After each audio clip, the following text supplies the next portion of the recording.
తిరుమలలో రామకృష్ణ తీర్థం ముక్కోటి వేడుకగా వైభవంగా జరిగింది. శ్రీవారి ఆలయం తరపున ఆలయాధికారులు సారెను సమర్పించగా అర్చకులు అభిషేకాది కార్యక్రమాలను నిర్వహించి ప్రత్యేక పూజలు చేశారు. పెద్ద ఎత్తున తరలివచ్చిన భక్తులు తీర్థంలో స్నానమాచరించి శ్రీరామ శ్రీకృష్ణ స్వాములను దర్శించుకున్నారు. తిరుమల శేషాచల అడవుల్లోని పుణ్యతీర్థాల్లో ఒకటైన రామకృష్ణ తీర్థం ముక్కోటి గురువారం వేడుకగా జరిగింది. ప్రతి ఏటా పుష్యమి మాసంలో పుష్యమి నక్షత్రంతో కూడిన పౌర్ణమి నాడు రామకృష్ణ తీర్థం ముక్కోటి నిర్వహించడం ఆనవాయితీ. రామకృష్ణ మహర్షి తపోబలంతో ఈ పుణ్యతీర్థాన్ని సృష్టించినట్లు పురాణాల ద్వారా తెలుస్తోంది. శ్రీవారి ఆలయం నుంచి వైదికులు మంత్రోచ్చారణ చేసుకుంటూ ఊరేగింపుగా బయలుదేరి రామకృష్ణ తీర్థానికి చేరుకోగా ఆలయాధికారులు శ్రీవారి ఆలయం తరపున సారెను సమర్పించారు. అక్కడ కొలువై ఉన్న శ్రీరామచంద్రమూర్తి శ్రీకృష్ణ భగవానుల విగ్రహాలకు అర్చకులు పాలు, పెరుగు, చందనంతో పాటు వివిధ సుగంధ ద్రవ్యాలతో విశేషంగా అభిషేకం చేసి తదనంతరం ప్రత్యేక పూజలు నిర్వహించి నైవేద్యాన్ని సమర్పించారు. వేలాదిగా తరలివచ్చిన భక్తజనం స్వామి అమ్మవార్లను దర్శించుకుని పునీతులయ్యారు. ఒక్క రేయి నిద్ర చేసి తీర్థంలో స్నానమాచరించి శ్రీరామ శ్రీకృష్ణ భగవానులను దర్శించుకుంటే పుణ్యం లభిస్తుందని భక్తుల విశ్వాసం. దీంతో దట్టమైన అటవీ ప్రాంతం గుండా తీర్థానికి చేరుకోవలసి ఉన్న పెద్ద ఎత్తున భక్తులు రామకృష్ణ తీర్థానికి చేరుకున్నారు.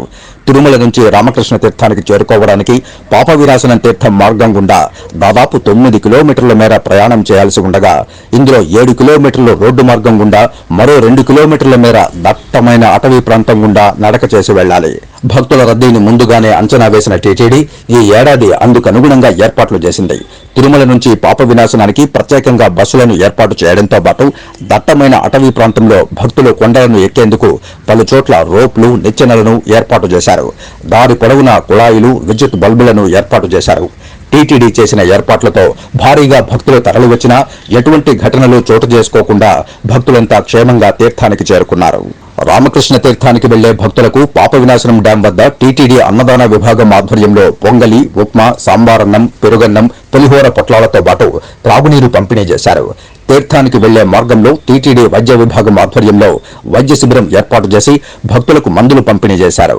శ్రీరామ శ్రీకృష్ణ స్వాములను దర్శించుకునేందుకు భారీగా భక్తులు తరలివచ్చిన టీటీడీ చేసిన ముందస్తు ఏర్పాట్లతో భక్తులకు ఎటువంటి అసౌకర్యమూ కలగలేదు. భక్తులంతా ఉల్లాసంగా తీర్థానికి చేరుకుని పుణ్యస్నానాలు ఆచరించి స్వామి అమ్మవార్లను దర్శించుకున్నారు. దట్టమైన అటవీ ప్రాంతం గుండా భక్తులు తీర్థానికి చేరుకోవాల్సి ఉండడంతో టీటీడీ విజిలెన్స్, పోలీసు సిబ్బంది ప్రత్యేకంగా భద్రతా ఏర్పాట్లు చేశారు. దారి పొడవునా భద్రతా సిబ్బందిని నియమించి పటిష్టమైన బందోబస్తు ఏర్పాటు చేశారు. మరోపక్క రాత్రి వేళలో అటవీ ప్రాంతం గుండా తీర్థానికి చేరుకోవడం శ్రేయస్కరం కాకపోవడంతో ఈ సాయంత్రం 6 గంటల నుంచి తీర్థానికి భద్రతా సిబ్బంది భక్తులను అనుమతించలేదు.